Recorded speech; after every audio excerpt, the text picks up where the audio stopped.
사찰음식이 신규 국가무형유산으로 지정 예고됐습니다. 연등회에 이어 유네스코 인류무형문화유산에도 등재될 수 있을지 주목됩니다. 조계종 총무원이 금정총림 범어사에서 제45회 단일계단 구족계 수계살림 고불식을 봉행했습니다. 삼위 73명, 식차만하니 24명 등 모두 97명이 참석했습니다.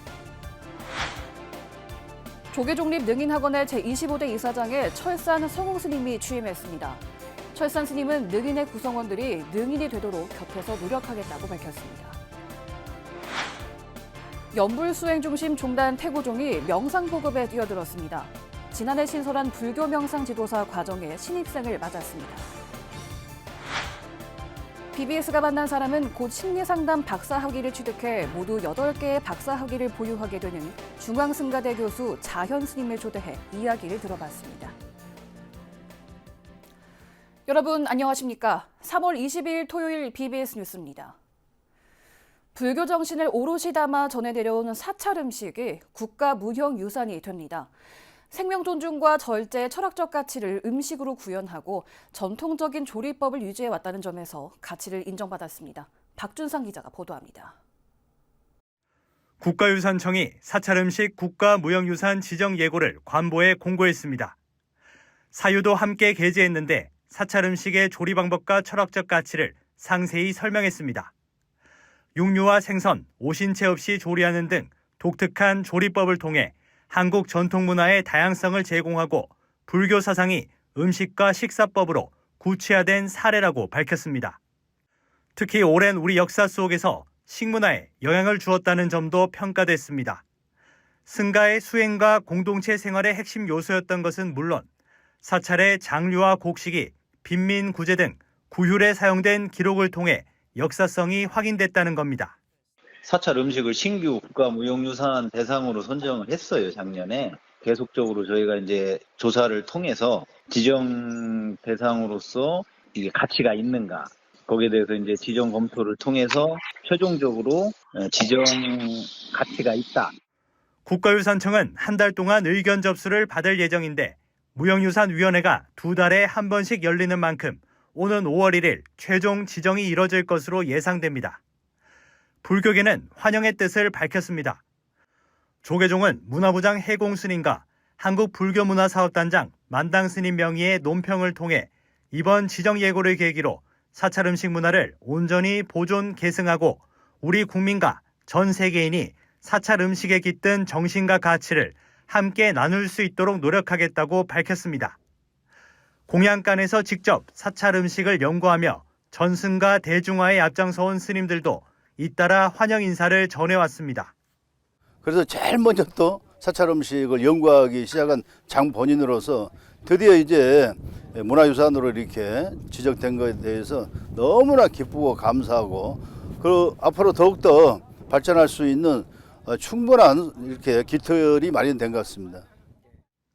사찰음식에 유네스코 인류무형문화유산 등재에도 성큼 다가섰습니다. 필수는 아니지만 유네스코 인류무형문화유산 등재를 위해선 국가무형유산 목록에 오르는 것이 일종의 패스트트랙으로 여겨지기 때문입니다. 불교 전통문화 연등회에 이은 두 번째 유네스코 세계무형유산의 탄생이 이뤄질 수 있을지 주목됩니다. BBS 뉴스 박준상입니다. 대한불교 조계종의 정식 스님이 되기 위한 관문인 구족계 수계살림 고불식이 어제 금정총림 범어사에서 봉행됐습니다. 고불식에는 전계대 화상 무관 스님과 총무부장 성화 스님을 비롯해 증사 스님들과 예비 스님 97명이 참석했습니다. 종정 성파 스님은 전계대 화상 무관 스님이 대독한 법어를 통해 세속의 뜻을 두지 않고 생사대사의 해결을 위해 모든 중생을 깨달음의 세계로 이끌겠다는 원력을 세웠으니 참으로 장한 일이라며 수계를 통해 이루어진 청정한 체계를 유지하는 것이 불조의 해명을 길이 전승하는 길이라고 강조했습니다. 총무원장 진우 스님도 총무부장 성화 스님이 대독한 훈시를 통해 불법을 만나 수행자가 된 것은 왕후장상이 되는 것보다 큰 복덕이라며 생명을 버릴지라도 범하지 않는 불퇴전의 결의로 굳게 금기를 지킬 것을 당부했습니다. 이번 조계종 구족계 수계살림 회양법회는 오는 28일 범어사에서 봉행됩니다. 주한 중국 대사가 조계종과 태고종을 잇따라 예방해 한중 불교 교류 증진 방안을 논의했습니다. 먼저 다이빙 신임 주한 중국 대사는 어제 서울 종로구 한국불교 역사문화기념관 4층 접견실을 찾아 조계종 총무원장 진우 스님을 예방했습니다. 이번 예방은 다이빙 대사가 지난해 12월 23일 싱하이밍 대사 후임으로 부임한 지 석 달여 만입니다. 진우 스님은 우리나라와 중국 불교가 정신적 공통점이 많음을 언급하며 지난해 중국 절강성 설두산에서 열린 세계 불교 포럼을 방문한 데 이어 올해도 찾을 계획임을 밝혔습니다. 역사적으로 우리 중국과 한국은 이제 그 불교적인 그런 정신적인 유대가 계속 이어져 왔고 지금도 그러하고 뭐 불교에 있어서는 중국과 한국은 별반 뭐 크게 다르지 않다고 생각합니다. 이어 다이빙 대사는 태고종 총무원이 있는 종로구 한국불교 전통문화전승관을 찾아 태고종 총무원장 상진 스님을 예방하고 환담을 나눴습니다. 조계종립 학교법인 능인학원 제25대 이사장에 철산 성웅 스님이 취임했습니다. 철산 스님은 취임사에서 능인의 구성원들이 능인에 담긴 의미를 되새겨 능인의 능인이 되도록 곁에서 노력하겠다고 말했습니다. 정시윤 기자의 보도입니다. 포항 중림사 주지 철산 성웅 스님이 조계종립 능인학원 25대 이사장에 공식 취임했습니다. 그제 기원의 법당에서 열린 취임식에는 조계종 중앙정예의원 오심 스님, 철산 스님의 맞상좌, 형광 스님, 구미사업연합회장 월담 스님 등 전국 각처의 스님들이 반야전 법당을 메웠고 대구시의원, 수성구의원, 김용대 총동창회장, 홍은표 능인고 교장, 김익수 능인중 교장을 비롯한 교직원들이 취임을 축하했습니다. 철산 성웅 스님은 취임사에서 자비심의 본체를 일컫는 말인 능인에 걸맞는 능인인이 되도록 노력하겠다고 말했습니다.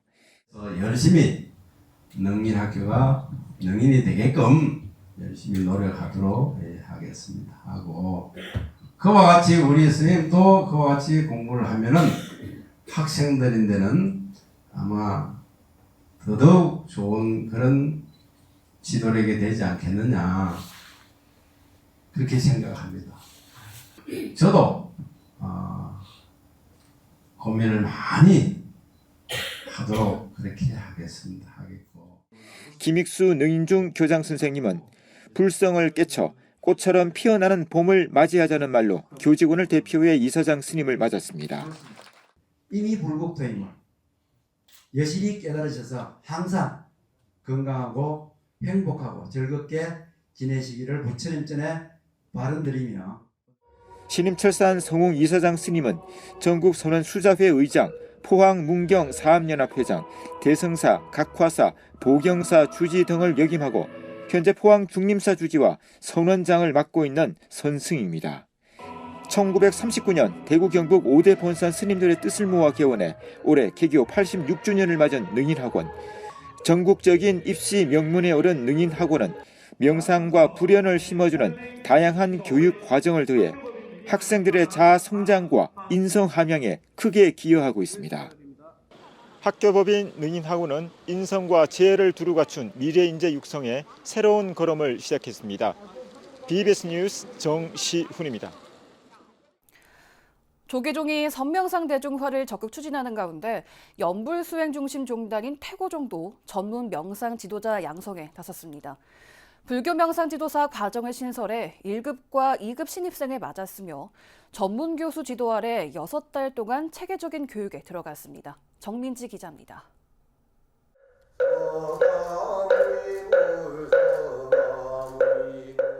태고종이 역점 정책 사업으로 추진 중인 불교 명상 지도사 양성 사업. 지난해 2급 지도사 과정을 처음 개설한 가운데 올해는 1급과 2급 과정에 28명의 신입생을 맞았습니다. 종단을 불문하고 스님과 전법사만을 대상으로 했지만 올해는 일반인들도 동참할 수 있게 문턱을 낮췄습니다. 태고종 총무원장 상진 스님은 그간의 연불수행도 명상이라고 볼 수 있다며 이론과 기술을 겸비한 최고의 명상 지도자가 되어주길 당부했습니다. 그래서 우리는 연불 속에 명상이 있다는 것을 꼭 마음에 두시면서 또 교수님들이 여러분들에게 아르마리를 주는 것을 잘 습득하면 아마 우리나라에서 최고로 최고인 명상의 지도자가 될 수 있지 않을까라는 생각을 하고 봅니다. 이게 태고종에 딱 맞는 것입니다. 불교의 전통 수행법인 명상이 다양하게 변주되며 현대인들이 직면한 정신적 문제의 해결책으로 부각되고 있습니다. 조계종 선명상 사업을 필두로 불교계는 명상의 대중화와 이를 통한 포교에 집중하며 종교의 사회적 역할을 확대하고 있습니다. 태고종은 둘이 아닌 종교와 명상을 통합해 불교만이 할 수 있는 명상법을 선보여야 한다고 봤습니다. 정말 명상이 대세입니다. 어디를 가도. 그리고 요즘 명상이라는 것을 하지 않고는 앞으로는 포교 활동을 하기가 쉽지 않은 그런 세상이 됐습니다. 종교와 명상이 둘이 아니잖아요.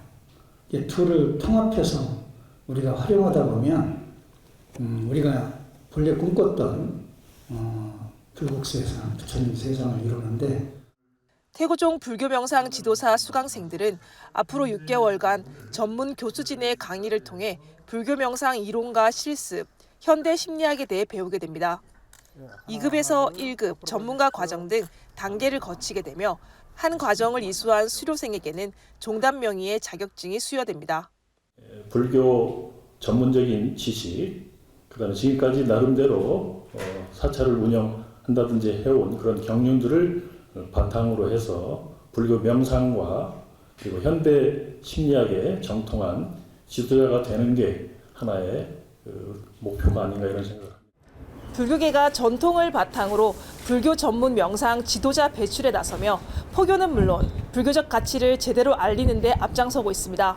BBS 뉴스 정민지입니다.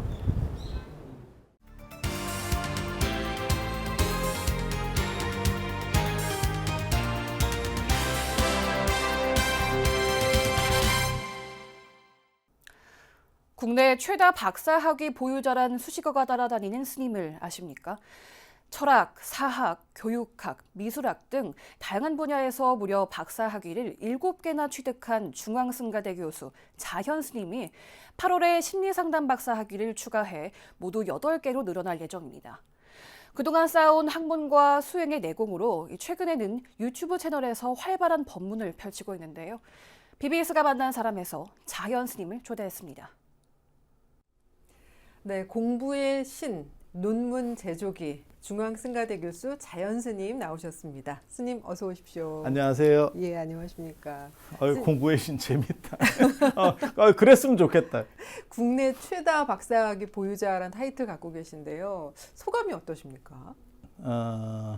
저는 율곡을 지향하는 사람이에요. 네. 그러니까 공부와 더불어서 세상을 바꾸고 싶은 사람인데 세상이 저를 쓰지 않기 때문에 계속해서 공부나 하고 있는 다산 같은 사람이 됐습니다. 다산도 정조가 안 돌아가셨으면, 일찍 안 돌아가셨으면, 그 창병으로 안 돌아갔으면 아마 율곡같이 됐을 거예요. 그런데 강진에 유배돼서 네. 책 많이 썼죠. 저도 책 많이 썼습니다. 네. 제가 한 60몇 권 만들었거든요, 지금까지. 예. 얼마나 할 일이 없었으면. 박사 논문 만들지, 책 만들지, 논문 만들지, 제가 다산의 심정을 잘 압니다. 근데 어떻게 이렇게 학위를 많이 받으신 거예요? 그 얘기 있어요. 하나만 아는 사람은 하나조차도 모르는 사람이다. 그리고 자기가 하는 전공만 알면 어떤 일이 벌어지냐면 객관적 평가를 못 해요. 네. 그래서 박사학위를 가진 사람들 중에서 응용 능력이 떨어지는 사람들도 상당히 많고, 그 다음에 자기 것만 하다 보니까 그것이 옳다라고 규정하는 사람들도 있어요. 그런데 다른 수업이나, 그러니까 인접 학문이라도 학과가 다르면 보는 관점이 약간씩 달라져요. 내가 원래 가지고 있었던 것도 좀 다른 각도에서 볼 수 있고, 새로운 관점들도 가질 수 있고, 그래서 굉장히 좋은 것 같아요. 그러니까 스님께서 근데 지금은 이제 공부의 신, 논문 제조기 이런 별명이 있으신데 속가에 계실 때는 그리 크게 이렇게 공부에 취미가 없으셨다고 이렇게 들었습니다. 그리 크게가 아니고요. 저는 초등학교 제가 정확하게 기억하는데 1학년 때 제가 가를 맞았던 수음이한 사람이에요. 가. 예. 초등학교 저학년 때 가는 네네. 수 맞는 것보다 훨씬 힘듭니다.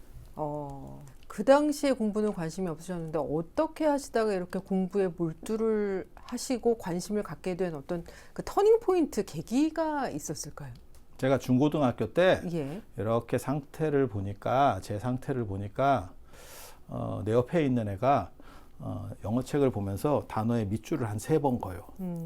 이렇게. 그래서 나 걔가 뭐 하는지 몰랐었어. 네. 그래서 내가 물어봤거든요. 뭐 하냐 이랬더니 영어 단어를 외운대. 나는 연습장 한 페이지를 써야 외우는데 걔는 3번 밑줄 치면 외우는 거예요. 못 이긴다는 얘기입니다. 네네. 그래서 그때 무슨 생각을 했냐면 얘네를 이길 수 있는 방법이 나한테는 없다. 그래서 나는 얘네와 다른 길을 찾아가겠다. 라고 해서 그때 다른 쪽을 했죠.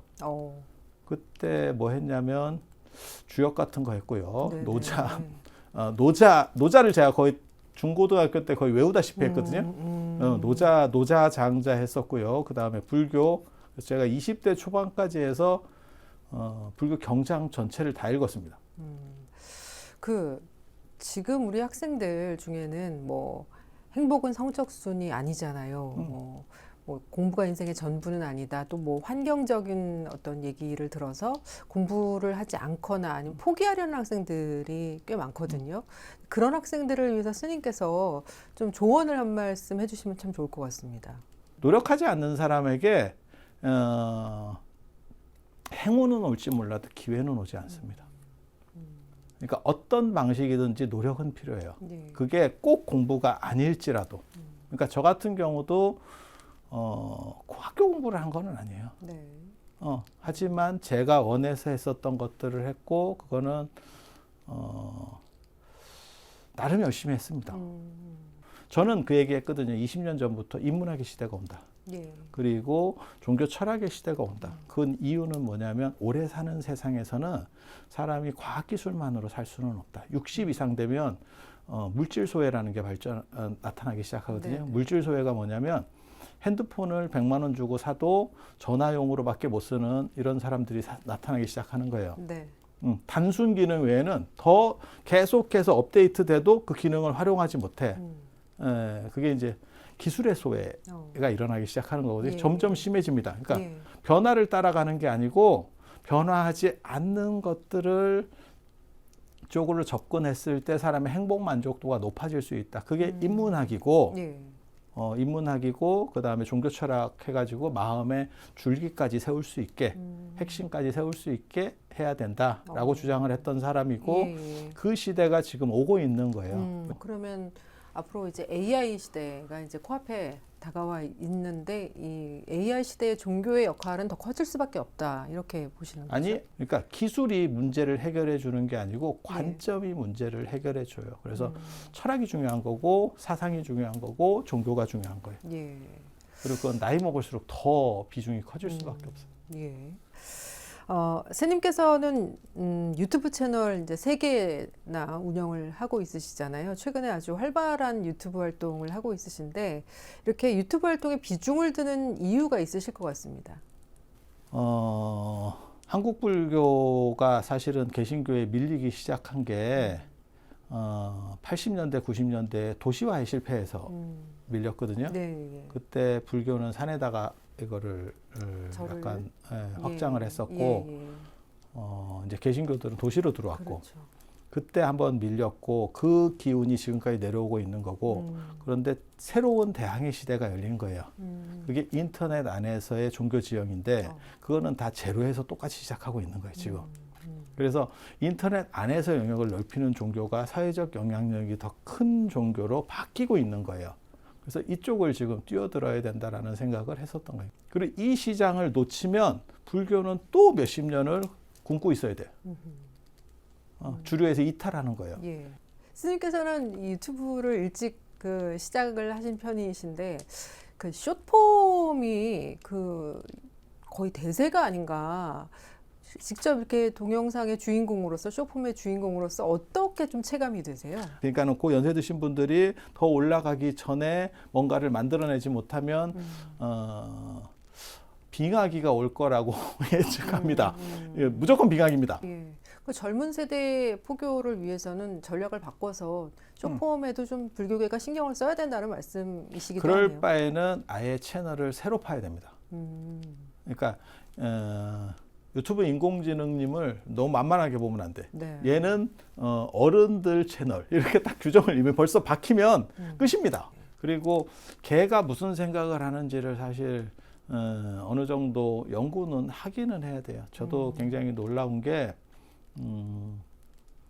유튜브 인공지능이 얼마 전에까지만 해도 제사에 관심이 있었어요. 제사. 네, 그래서 제가 제사 영상 같은 걸 올리면 많이 이렇게 해줬거든요. 네. 어느 순간부터 제사에는 관심이 없어. 그러니까 한국 안에서의 제사 비중이 어느 정도 이하로 떨어졌다고 얘는 판단하고 있는 거예요. 그 관심 키워드가 어디에 있는지도 찾아야 되고 왜 불교 쪽에 얘가 이런 정도밖에 관심을 안 가지는지도 체크를 해야 돼요. 그러니까 그걸 분석하면서 접근에 들어가야 되지 단순히 우리가 보여주고 싶은 걸 보여주는 게 아니고 너희들이 원하는 것과 타협하면서 가야 돼요. 안 그러면 방법이 없어요. 또 스님 인터뷰 말미에 좀 질문을 드리자면 먼저 행복이란 무엇인가? 어떻게 하면 복을 받을 수 있을까? 이 질문을 좀 드리고 싶습니다. 되게 어려운 얘기인데 저는 복 있는 사람 옆에 있는 게 제일 좋다고 생각해요. 그래서 복이 많은 분이 부처님 같은 분은 없어요. 제가 그런 얘기 하거든요. 등나무도 아무리 굽은 등나무도 대나무 밭에 있으면 대나무를 감고 하늘로 올라간다. 네. 그래서 부처님 옆에 이렇게 잘 이렇게 문대고 있으면 그 복은 자석처럼 옮겨와요. 쇠가 자석 옆에 붙어 있으면 자성을 가지게 되거든요. 그러면서 바뀌어요. 복 있는 사람 옆에 있는 게 최강이고, 그리고 그것도 노력입니다. 알겠습니다. 선생님 오늘 여기까지 말씀드려야 될 것 같습니다. 오늘 이렇게 나와주셔서 감사드립니다. 고맙습니다. 네, 자연 스님과 이야기 나눴습니다.